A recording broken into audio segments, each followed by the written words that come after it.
안녕하세요. 태국 김한입니다. 오늘 아침에 일찍 나왔더니 역시 직원들은 아직 안 나왔네요. 아침에 안달을 학교 일찍 보내고 후딱 나왔습니다. 근데 공기가 너무 안 좋아가지고 숨쉬기도 너무 힘들어요. PM 2.5가 굉장합니다, 진짜.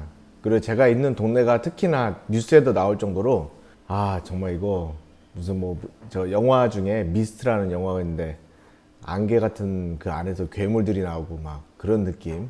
이상합니다. 이상해. 날씨가 선선했다가 오랫동안 선선하다가 이제 PM 2.5가 오고, 그럼 PM 2.5가 이제 끝난 무렵에는 이제 무더위가 오겠죠. 굉장히 더운 이제 그런 날이 옵니다.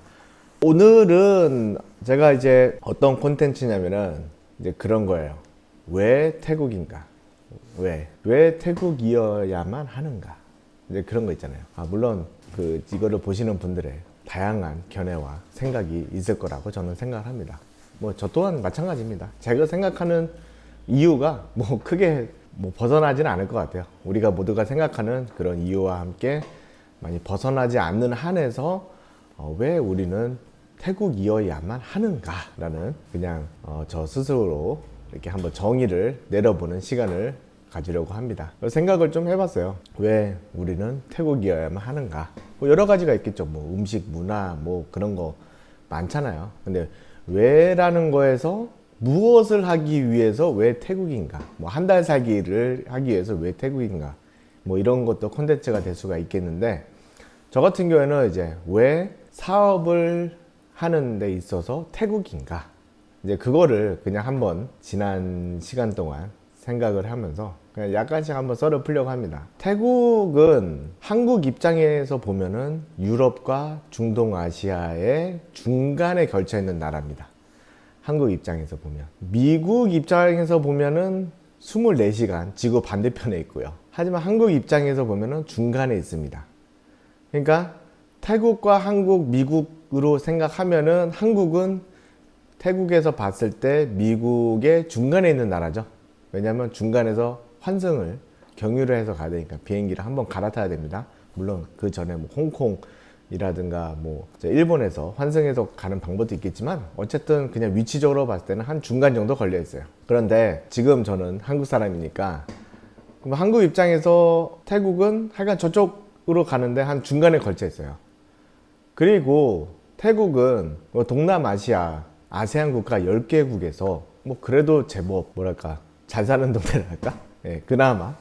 한국 사람들 입장에서 보면은 도찐 개찐 아니야? 그럴 수 있겠지만은 태국을 좀 자세히 아시는 분들은 아무리 베트남, 필리핀, 인도네시아, 말레이시아 잘 나간다 하더라도 그래도 태국만큼 이렇게 활발하고 다양한 문화와 인종이 섞여 있는 나라는 거의 힘듭니다. 물론 베트남에도 외국 사람 많이 가겠죠.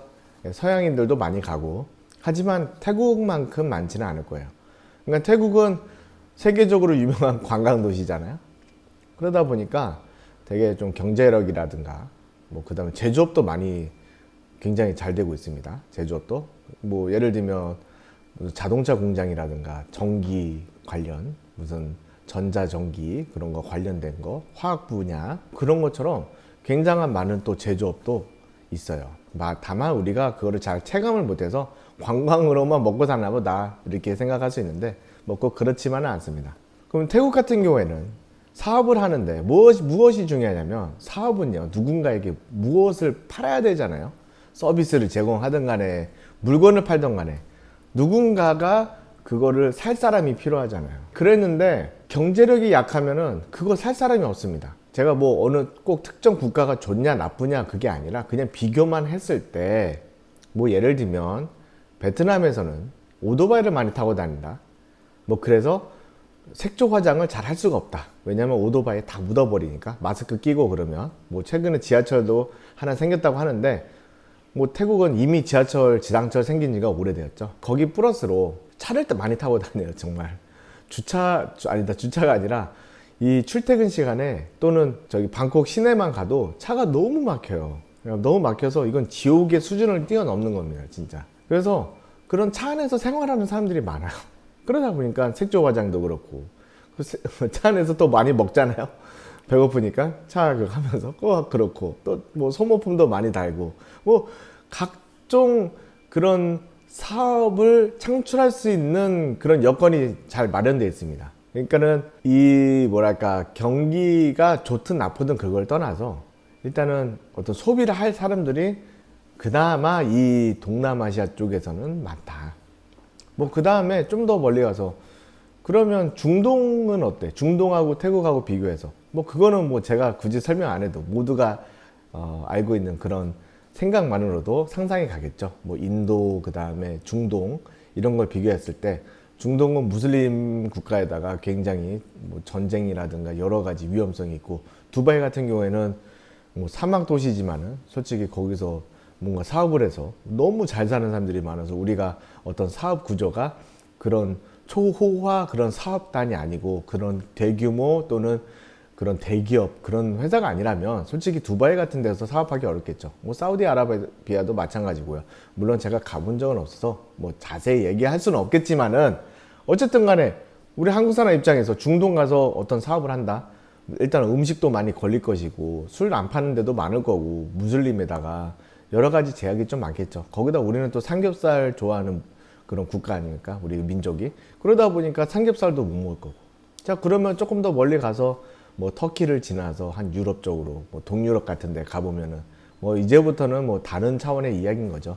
EU라든가 어떤 그런 제약이 많아요. 사업을 하는데 뭐 거기 계신 분들은 아시겠지만은 법률 뭐 규제 이거 뭐 한국은 저리 가라 할 정도로 그냥 뭐 우리는 그렇잖아요. 그 어린이 보호구역에서만 30km라고 하는데 제가 저번에 독일 가 보니까는 아예 그냥 어느 구간 전체는 그냥 다 30km만 정해놔가지고 이게 자동차인지 이게 무슨 뭔지 모를 정도로 속도로 다녀야 되는 이제 그런 상황이 발생한 것처럼 사업을 하는데 속도도 굉장히 중요하잖아요. 빨리 운전해서 가야 될 때가 있는 거고 그 다음에 가끔 규제를 어기고 살짝 실수를 하더라도 약간 무마시킬 수 있는 이제 그런 환경 그런 것 좀 필요하잖아요. 그러다 보니까 뭐 위치적이나 아니면 규제적이나 뭐 이런 걸 봤을 때도 태국만한 나라가 있을까? 이제 그런 생각을 하게 되는 겁니다. 그리고 말레이시아랑 인도네시아도 무슬림이 굉장히 많죠. 거의 무슬림이죠. 네, 태국은 불교잖아요. 물론 무슬림도 많습니다. 네, 하지만 베이스 자체가 이제 불교 국가이고 그 다음에 약간 좀 오픈되어 있는 거. 불교 하니까 또 우리 한국 사람도 불교 많잖아요. 어떤 불교에 대한 그런 인식. 석가탄신일을 날 쉬어야 된다. 뭐 이런 인식. 그런 것처럼 물론 기독교 분들도 많이 계시죠. 한국은 거의 기독교 분들인 것 같은데 아닌가? 불교가 됐든 어쨌든 많으신 것 같습니다. 정확하게 저는 잘 모르겠지만은 근데 어쨌든 간에 종교적인 부분도 그렇고 우리가 참 이해할 수 있는 그런 부분들이 많다. 그 다음에 태국 문화로 이렇게 좀 더 들어가다 보면은 한국 사람만 있다고 생각했던 그런 부분들도 또 태국에 존재하게 됩니다. 그렇기 때문에 정서적으로도 약간 이렇게 뭐랄까 우리가 사업을 하는데 안정감을 받을 수 있는 그런 나라 중에 하나죠. 그래서 뭐 태국에 제가 마침 있고 그다음에 여기서 사업을 그나마 해서 입에 풀칠을 하면서 이렇게 살아가고 있지만은 예찬론을 말씀드리자면은 저는 그런 거죠. 태국에서는 이래저래 이 동남아시아 쪽에서는 사업을 하기에 좋은 이유는 이렇게 소비할 그런 군이 되게 많다. 뭐 돈이 없으면 없는 대로 있으면 있는 대로 중간은 중간대로 뭐 그런 식으로 뭔가 경제력이 많이 좀 그나마 받쳐준다. 물론 경기가 안 좋고 뭐 그런 거에 대해서는 다른 이제 이슈이긴 하지만은 그래서 그런 소비력이 좀 좋다. 그 다음에 나름 안전하다. 나름 이제 태국에서 가장 힘드신 게 뭐냐면 뭐 비자 발급받기 그 다음에 뭐 계좌 열기 그런 것처럼 어떤 국가가 담당하는 그런 행정에 대해서 되게 어려움이 많습니다. 제약이 너무 많고 서류도 많고 준비해야 될 것도 많고 이제 그렇다는 거는 뭐 어느 국가를 제가 지칭하지는 않겠지만은 비자를 돈 주고 사거나 범죄자들이 아주 좋아하는 곳이라든가 누구나 가서 그냥 막 살 수 있는 이제 그런 나라는 아니라는 거죠. 그러니까 외국 사람이 태국에서 살아가는데 안전 중요하잖아요. 근데 그 나라에 막 범죄자들이 많고 막 그러면은 물론 태국에도 범죄자들 많습니다. 그래서 온라인 게임, 뭐 조폭, 뭐 솔직히 말해서 그런 어두운 세계가 존재하지 않으려는 법은 없겠지만은 어두운 세계가 너무 부각이 되면 양지가 또 안 보이잖아요. 이제 그러다 보니까 그런 것들이 좀 확률상으로 적다. 그래서 사업을 하는데 약간 좀 괜찮지 않나 이제 그런 생각을 합니다. 사업을 하는데 왜 태국이야만 하는가? 예, 그거에 대해서 제가 그냥 다른 이제 약간 주제가 너무 크기 때문에 하나씩 막 이렇게 쪼개서 갈 수가 없었잖아요. 다만 이제 이런 식으로 그냥 한번 겉핥기식으로 한번 소개해드리면은 아까 전에 말씀해드린 이제 그런 내용과 같습니다. 아주 더 간단하게 그냥 마무리로 이제 요약을 하면은 사업을 하기에 좋은 거는 문화적으로나 뭐 사회적으로나 우리가 좀 익숙하다. 그 다음에 한국 사람 입장에서는 다른 나라 발판으로 가기에 중간에 걸쳐 있어서 좋다. 그 다음에 외국 사람이 많이 오는 관광 국가이고 제조도 잘 되고 그 다음에 다양한 계층이 살아가고 있기 때문에 어떤 사업이든 간에 그 계층만을 위한 어떤 사업이 이제 가능하다. 이제 그런 것들. 그 다음에 무슬림도 많지만은 무슬림 국가가 아니라서 우리가 이제 그런 음식이라든가 삼겹살이라든가 그런 것도 많이 먹을 수 있다. 이제 그런 거 사업을 하는데 꼭 막 돈만 버는 게 엄청 중요하지만은 그의 기반적인 게 중요하잖아요. 의료가 비싸다고 하지만은 의료 시설이 많죠. 비쌀 뿐이죠. 이제 외국 사람 입장에서는 하지만 보험으로 처리가 가능하고 그리고 교육 만약에 우리 식구가 있다? 그러면 국제학교가 맞냐? 어떤 학교가 맞냐? 여기 방콕에는 한일만을 위한 방콕 국제학교가 있죠. 뭐 그런 것처럼 다양한 어떤 교육, 뭐 의료, 우리가 가장 중요시하는 사업 기반, 사업에 우리가 중요로 하는 그런 것들이 고루고루 잘 갖춰져 있다.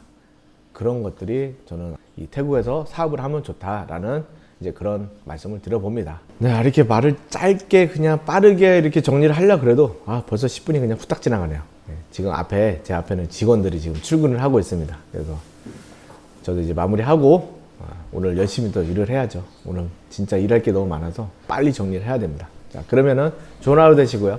태국에서 사업을 하시려는 분들은 용기를 가지시고 한번 도전해 보시죠. 자, 그러면 안녕.